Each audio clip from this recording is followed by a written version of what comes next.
In the old days of federal sales, we would go in and present just a ton of information. We'd present a capabilities briefing deck that would use up almost the entire time, right? It would have a lot of slides. We'd be going through these slides, sharing information. It would contain everything that we'd possibly want to share about our products and services, often really it's almost like a FOMO for our deck, fear of missing out of, oh, I need to share this and I need to share this. Well, these other 5 things are also important and tied into what we're sharing. But the problem is we shared way too much information in there. And the reason we were doing that fundamentally was because there was no internet. There was no way for our buyers to get this information themselves.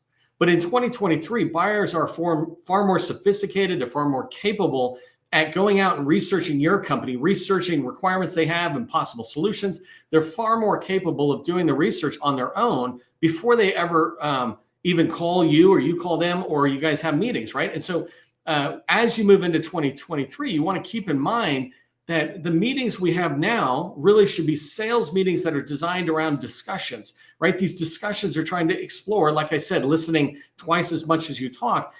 You're exploring their challenges. You're exploring their goals. You too are able to research them before you ever talk to them. So you can learn from a high level what challenges and goals is that agency running into, for example. And so you want to explore that by having these conversations. And when you talk too long about your briefing deck and your products and services, you talk way more than when you talk too much, it really interferes with your ability to just have discussions and dialogue in there. So the capabilities briefing deck, and I'm going to talk about this in a minute, it should be a 5-minute briefing. 30-minute meeting, 60-minute meeting, it doesn't matter. 5 minutes is on the deck, and the rest of it is on dialogue. And that's what I'm going to share in today's training. I'm going to share what the deck's purpose, right? And what you're trying to do with it, how to present it properly in a meeting, and then also what should the individual slides be. I'm going to give you a framework that you can take back and look at your own capability briefings deck and see if it's matching some of that framework out there. When you follow a process that I'm going to teach you today, you're going to be able to go in and have briefing meetings or meetings that briefings are just one small part of it, but it's leading towards a sale. And that's what we want, right? We're trying to move sales forward. Either in business development, we're trying to identify opportunities, or in capture, we're trying to move the opportunity forward a little bit at a time with teammates or agency buyers by understanding, again, challenges and goals. And so that's sales. And you can do that really quickly with a briefing deck. If you don't know who I am, my name is Neil McDonnell. I'm the president of the GovCon Chamber of Commerce. I want to welcome you to my federal sales training, where I provide tips for success in the federal market. I spent 20 years as a small business owner in the federal market, 2 different companies. And since 2018, I've been teaching people like you that government contracting is not a secret. It's just a process. A process is A to Z, or in a slide deck, it's first slide to last slide, right? And when you follow the process, you're going to have repeatable, predictable results. And that's what I want for you. It's why I do these trainings, is to give you the process that gets you to those repeatable, predictable results. Before we get started, do me a favor, if you haven't done so already, let buyers know who you are. Put your company name into the chat. Put 2 or 3 keywords in there that let buyers, me, and others know who you are, what your core competency is. So 2 or 3 words that describe what you sell. And then finally, before we get started, I just wanted to say thank you to the GovCon Chamber of Commerce sustaining members. We're not funded by the government. We're not funded by large prime contractors. We're self-funded, right? Sustaining members like you and me are the ones who make this training possible to small businesses all across the country. And so on their behalf, I just want to say thank you very much. All right, so let's talk about how to wow buyers when you go into a meeting with your capability briefing deck. And let's begin that with this idea of how to present the deck, right? I'm going to cover, again, 3 main things: how to present the deck, what should be in the deck, and then how to get that briefing deck to work for you after you've had meetings, right? It shouldn't just be something that's used the rare times you have meetings. It should be used a lot. So I'll talk about that. Those 3 things are what I'm going to cover in today's training. So the first thing, when you think about how to present the deck, is just think about the purpose of the capability briefing deck. And I touched a little bit on it already, but the first thing to keep in mind about what it is to think about what it is not. It is not to tell everything. Right? You're not trying to tell the customer every single thing about your product, every single thing about your services, right? If you think about your cybersecurity, you begin to keep expanding on cybersecurity and getting more and more words and more things you want to say. There should be like 5 or 10 key words that if you said them, people go, you're cybersecurity. I get it. You don't have to worry about putting everything in. to get the point across. Buyers, they don't care what you know, right? And when you're doing this, until they know that you care, by the way, the line is buyers don't care what you know until they know that you care. And so when you're just trying to, we call them bomb it out, all this information about your company, you're just saying, hey, look at me, this is us, this is us, this is us.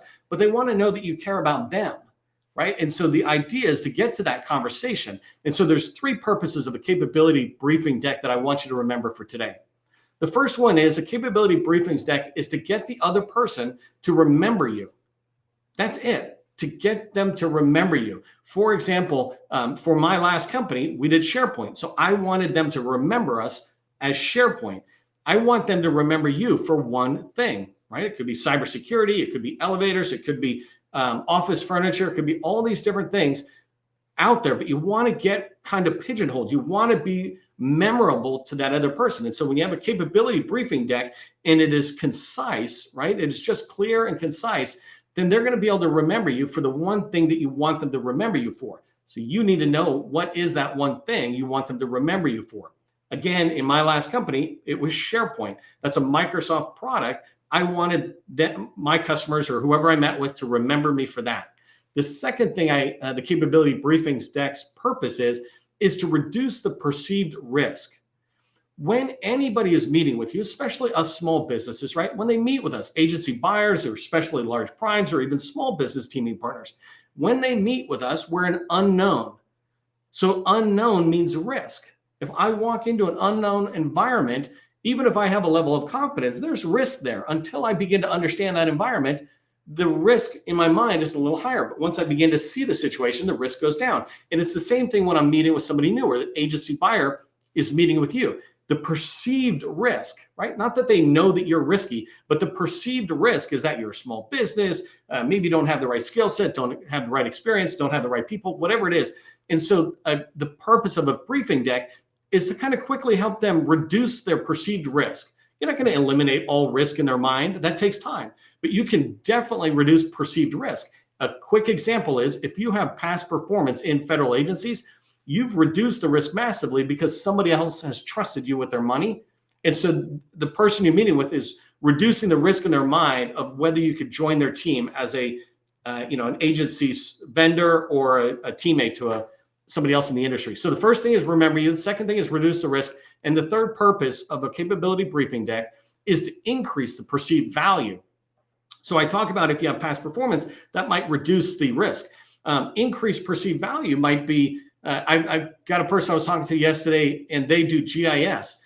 This is an IT type thing. And so GIS, right, that begins to increase the perceived value because that's a kind of a niche area within technology. But if they actually had a partnership with a company, I think it's called Esri, who makes the GIS products, right? If they had that, that's a big thing. I got another person I'm talking to today. They're Microsoft Gold partner. That's like the highest level of a partnership you can have with Microsoft. And so that increases their perceived value in the agency buyer's eyes or in the teammates' eyes because they think to themselves, wow, it takes a lot for you to get there. And if you're a gold partner, you have access to Microsoft in ways that many of the other vendors do not. And so you've increased your perceived value. How you increase your perceived value is different for all of us. And in the beginning, when we're brand new small businesses, we might have less of that. And as you go forward, you just want to keep thinking to yourself, how am I increasing perceived value to other people? Well, the deck's job is to communicate that perceived value to other people. So keep that in mind when you think about getting ready to present the deck and what's the purpose of the deck. It really covers down on 3 things, right? Helping them remember you for one thing. The second thing is to reduce the risk, the perceived risk. And the third thing is to increase perceived value.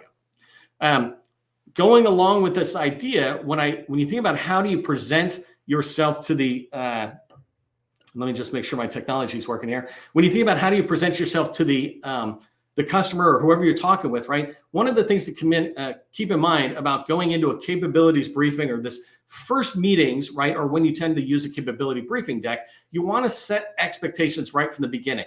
I use a call plan. And so when I go in, I have a icebreaker that helps me get through the first 1 to 2 minutes of a meeting, just chit chat or whatever. And then I go right into the call plan where I have a purpose statement. I get, basically I'm setting the agenda with them saying, hey, I'd like to introduce my company. I'd like to hear about your company or agency. And then I'd like to have a discussion. I mean, that's what I really want the bulk of the time to be. So I'm setting the expectation that I'm going to present my slides, but what I'm really trying to do is to go to the discussion. So I'm setting the expectation quickly. I mentioned this earlier on the intro to today's training, but the presentation of your briefing deck should be 5 minutes. You just want to go in and use 5 minutes or less, right? Anything longer than that, you're just going too long. There's people out there who have won international speech contests where the speech is 5 to 7 minutes. We can certainly present our company in 5 minutes. If you had to, you could present it in 1 minute, right? So 5 minutes is more than enough, because when you present it in 5 minutes, that leaves the most amount of time for you to explore the problems and goals that your customer has or your teammates have, et cetera. As you finish the briefing deck and you hear about their company or their agency and their office, right? You want to switch over to the call plan. I have a ton of training on what the call plan is, how to write questions, et cetera. But the idea of it is I want you to use a call plan after you use your briefing deck, so that the call plan is where you have these 5 or 10 questions listed out. And I even tell the other person, I've got these out. I'd like to discuss these. And you're moving straight out of a presentation into a discussion. The call plan is your transition into a discussion. And when you set the expectations correctly in the beginning, the other person is along for the ride with you. In fact, they're kind of committed to that ride. They're like, oh, great, here's a roadmap for getting through this meeting today. And the last thing I want to mention is just when you think about how to present the deck, only bring paper. If you go to a meeting, I mean, obviously you're going to a meeting and not bringing a file, but bring paper, right? And the idea is bring a paper copy, or if you're doing a virtual meeting, just share your computer, but don't send them the file. And the reason primarily is it's a marketing engagement, a way to do a marketing touch, a follow-up after the fact. And so if they want it beforehand, you can talk about, hey, you'd like to send it after the meeting. That way, if there's any changes to make that would make it more relevant to their agency or their company, you can do that afterwards.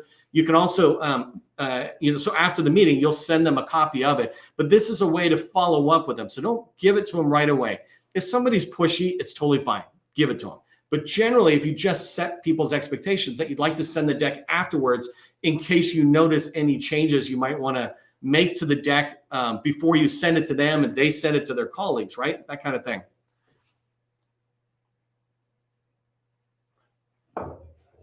Okay, so that's how to present the deck. Let's talk about what's in the capability briefing deck, right? And by the way, if you remember those purposes, I'm not seeing my chat right now because I'm doing something else. But if you do remember those purposes and you get those, put some of the ones or the one that might pop up the most in chat. Let me know you're following it, right?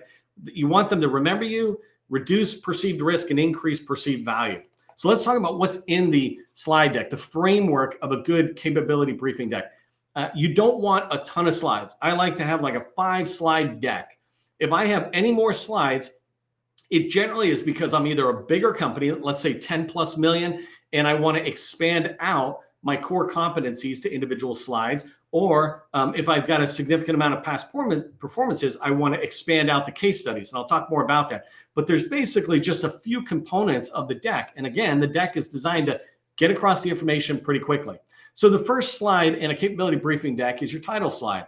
And I can go in a second and share my screen and show you a framework, a really rough wireframe, right? It's not designed to be award-winning, but it's just designed to see it. But a title slide, the whole point that I want to point out on the title slide, and actually, let me say what the slides are, and then I'm going to show you my deck for a couple of slides. But the first thing is your title slide. So on the title slide, I like putting my logo and the Navy's logo if I'm going into the Navy. And then I like putting a picture just to kind of, give it a little splash. But that picture is just a quick picture off a Navy website. So the one I might use for the Navy is a bunch of ships, which you'll see, right? And then on the title page, you want to point a contact on there so it's easy for them to find you. And then I just put the words capability briefing deck. Something that's not on the one I'm going to show you, but you might put this on there as well, is maybe one kind of tagline that says, hey, here's what we do and who we help, right? Something like that could be good on there. The second slide is a company overview. And this single slide kind of tells everything about the back office of your company. And so the purpose of a company overview slide is to show that you're procurement ready, right? It's to show that you have a strong back office, that you have strong staff and leadership. It's to point out some differentiators.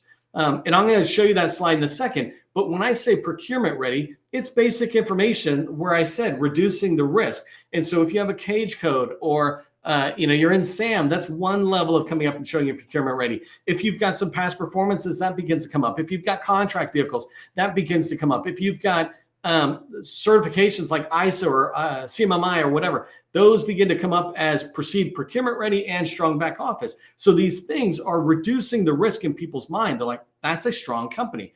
Tell me what you do. And the next slide is core competencies. And so the core comps are where you're laying out a clear, focused offer, right? It's your niche. This is where I was talking about with cybersecurity or SharePoint. And so in here, you're laying out what you do.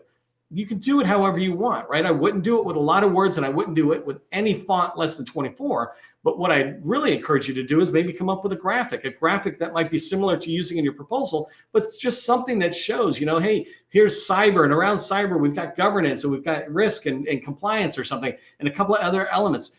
You don't have to do a ton. If you're in construction, in the core competency, you might have a couple of things and then a picture of an elevator if you're doing elevators, right? Some basic stuff that just quickly shows a clear, focused offer. This is what we do. And in their mind, you're helping them understand where you fit in their organization. So if you're communicating, we do elevators, it's like, okay, you should be talking to our facility or logistics people because they manage their building, for example.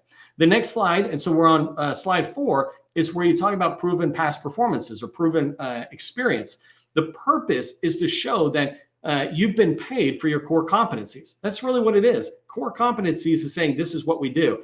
Past performance or proven performance is saying we've been paid for it. And when you have that slide, it not only is saying you've been paid for it, but now you have this level of borrowed credibility where you're able to mention, you're able to point out, hey, we did work for the Navy, or we did work for Booz Allen or whoever. You're borrowing a little bit of the credibility of them. Because if they trusted you, then maybe I can trust you, right? I'm reducing not only the risk, but I'm increasing a little bit of the perceived value, saying, wow, if DHS or GDIT worked with you, then they must have vetted you already. So I'm increasing that trust and value there. And then the other thing it's putting into the people's mind is that, okay, well, so I'm not the first risk taker on this company who's knocking on my door. This agency, this company, they have trusted these guys. I now have a reduced risk. I've reduced the risk in their mind by showing them that other people trust me. So that's the proven performance slide. The next set of slides, and maybe I'll show you an example on here quickly, but the purpose of the next set of slides are case studies. And so you might have 2 or 3, as you have more experience, you might have up to 5. You really don't need more than 5. Anything more than 5 is a waste because now you just got people reading stuff. But the idea of a case study, so if proven performance is showing that you've been paid for this, a case study is really showcasing projects that you've done around the core competency. If you say you've done risk management framework and then you have a case study that shows that, it lays out the situation that you encountered when you reached this customer or the challenges they were facing, the approach your company took to address that challenge that they were running into. And then the final thing is the benefits or the return on investment from that customer working with you following this approach, they achieved this. For example, something might be we were able to reduce the cost of doing something. We were able to reduce the time it takes to do something. When I was doing SharePoint, that was always our world of being able to demonstrate that we reduced the cost by 50 to 80% because basically we automated what they were doing manually. That was a big part of our business. And so you're trying to get them to see a case study that you've helped with other agencies, other customers, and to begin to try to equate it to their own challenges, their own goals. They begin to, it opens up the door when you brief them pretty quickly on these case studies that when you get into the discussion, you can start having the discussion around their problems. How are you guys managing data? Like one of our customers in our case study, they had all these disparate data sources, many different silo areas of where data is. And we took this approach and we were able to bring it down to centralized data that not only can leadership get access to, but now all these different data sources feel like their data is much more secure and they can actually see how it relates to other data, something like that, right? How are you guys doing it? And so it's leading, the case studies are leading into this discussion about people's problems. One other thing about a case study is I tend to put a box in there. So I say, here's my approach. And in a box, I might highlight tools or technologies that are in there. So if you're doing AWS or microservices or things like that, you're putting stuff in there that people will go to the box before they go to the full write-up, and it pops up some keywords that you're just trying to trigger in them that goes, oh, tell me more about that. And that's the idea. And then the last slide of a deck, so there's title slide, company overview, core competencies, proven performance, case studies, and the sixth slide is the final slide, which is basically a duplicate of the title slide. Before I move on to the next part I wanted to show you, let me just share my screen really quick on that deck.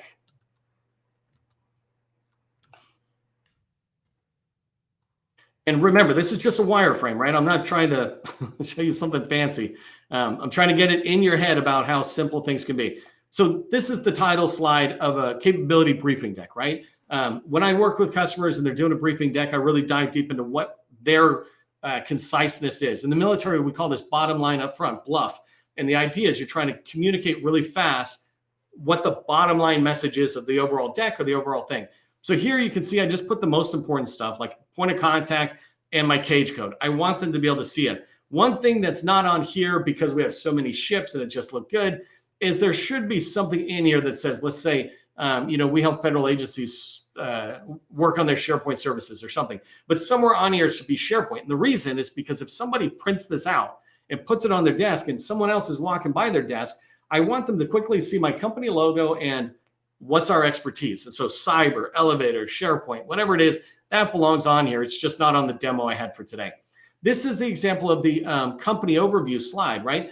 In here, you can use a quadrant for 4 boxes, or in this case, I just used 3 because the way it worked out. But here, I'm trying to communicate really quickly over on the left-hand box, right? Some key information about our organization. Hey, we're this size. We've been around this long. We've got this many task orders. I'm trying to build up value and reduce risk, right? We're a Stars 3 prime contractor holder. That means I'm procurement ready. Across the top, right? You see that SDVO and top secret facility clearance, CMMI, all of those are reducing risk and increasing perceived value. Down in the bottom left is where I'm trying to talk about my staff. And it's like, look, we've got good people in here. In fact, you can see that we've got greater than 90% retention rate. And that's a big deal in the contracting world when people just keep turning over in different contracts. Core capabilities, the idea is to lay it out. You don't need to say everything, right? We're just trying to, in this case, it was just, like cloud, cyber, and AI. And, and you put some bullets in here, right? So I'm not trying to put the language for your company in here. My point is it's enough for you to have 2 or 3 bullets under each major core competency type word. The idea is this deck and this slide is designed to have conversations out there, is to drive conversations. So let me just stop there because I'm not going to share with you a whole deck. I don't have a lot of time on that.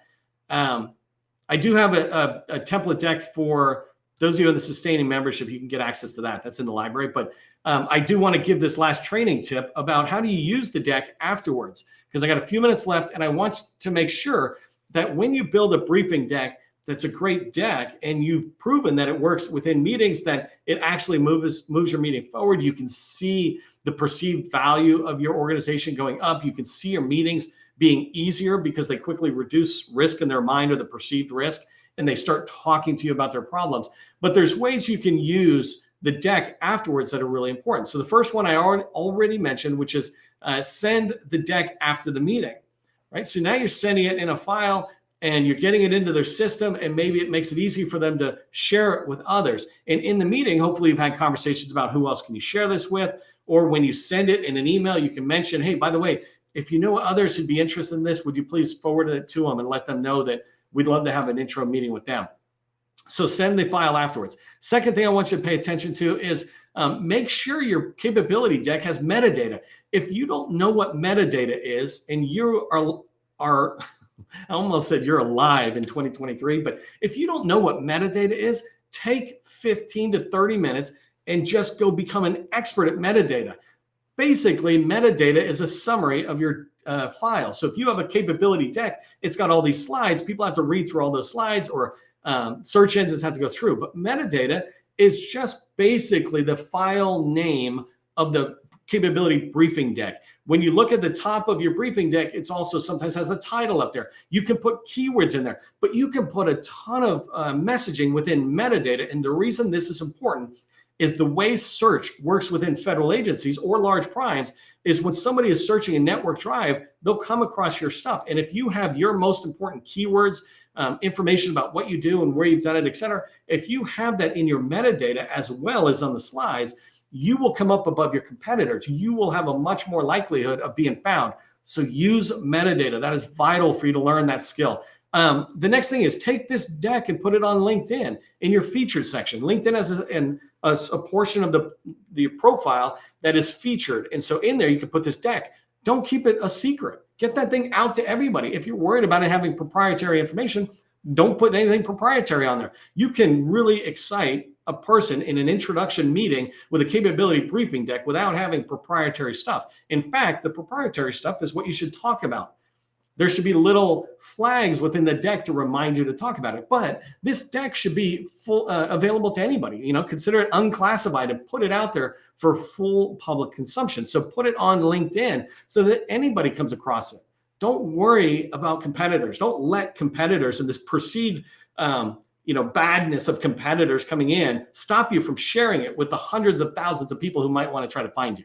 The next one is uploaded into supplier portal. So go download the supplier portal directory from our website.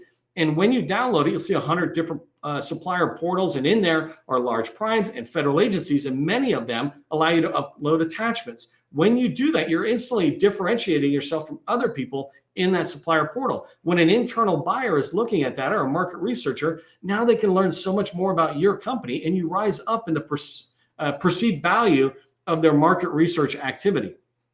So I'm going really fast on this, King. I got two more to hit on this on what to do. Here's a suggestion that I really want you to consider, and I'm going to probably do a whole training around this, but I want you to record briefing this deck, right? I talk about doing this in 5 minutes. We'll have a Zoom meeting or Teams meeting or whatever with yourself and just brief it. You can even turn the camera off so you don't have to worry about being on camera, but just go through the slides and brief it as if you were talking to somebody else. In fact, you can have a friend on the other side, but record yourself briefing about your company, doing this introduction to your company. When you record that, then you can put it on your website, right? You can put it right on your homepage or an about section, right? Watch this video and learn about us. Don't make it this huge production value. That'll slow you way down. Tomorrow or Monday, go in and just record it. And when you do that, you put on your website, people who go to your website get so much more value when they're looking at you. If you can actually share your face, that's even better. You can then put it on LinkedIn. I talked about putting the deck on the featured section. You can also put the video on the featured section or down in your experience section where it has your company name. You can put that video in there. And perhaps you can actually do that with all of your employees. So anybody who looks at any employee in your company gets a quick intro. And you don't have to worry about the employees giving your message. You've got a standard video that just says what it is. And then one last thing about LinkedIn with that video is share it out. You can put it out there as a post. And in fact, I would put it out at least once a month, just reshare it. In fact, you could schedule it to go out weekly. So it goes out in the morning 1 week, it goes out in the afternoon another week, goes out in the evening another week, and you just rotate it. You cannot do that enough. No matter what any naysayer says, marketing is about being in front of the buyers, right? And not all buyers are going to be there the first time you put it out. So share that post on LinkedIn. The last thing is you can use that video by sending an email link to potential buyers and people you want to meet with. All right, so capability briefing decks should be used to start conversations with buyers and teammates. Done right, they'll encourage the discussion you want that can help you learn about how you can serve these folks. Like I said, if you're a sustaining member, you can download the template that I have in the library there. And if you're not a sustaining member, become one today if you find these trainings valuable. If you're looking to get help to go to the next level, you're already making money, you want to go to the next level, reach out to me about our BD Accelerator workshop on LinkedIn. Happy to talk to you about it. And then remember, government contracting is not a secret. It's just a process. I'll see you in the next training.